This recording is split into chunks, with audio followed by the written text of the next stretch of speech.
شروع اللہ کا نام لے کر جو بڑا مہربان نہایت رحم والا ہے۔ جو چیز آسمانوں میں ہے اور جو چیز زمین میں ہے سب اللہ کی تسبیح کرتی ہے۔ جو بادشاہ حقیقی ہے، پاک ہے، زبردست ہے، حکمت والا ہے۔ وہی تو ہے جس نے ان پڑھوں میں انہی میں سے ایک پیغمبر بھیجے جو ان کے سامنے اس کی آیتیں پڑھتے اور ان کو پاک کرتے اور انہیں کتاب و حکمت کی تعلیم دیتے ہیں۔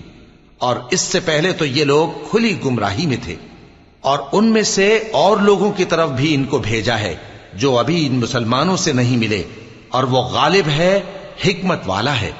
یہ اللہ کا فضل ہے، جسے چاہتا ہے عطا فرماتا ہے، اور اللہ بڑے فضل کا مالک ہے۔ جن لوگوں کو تورات کا حامل بنایا گیا پھر انہوں نے اس کے حامل ہونے کا حق ادا نہ کیا، ان کی مثال گدھے کی سی ہے جس پر بڑی بڑی کتابیں لدی ہوں۔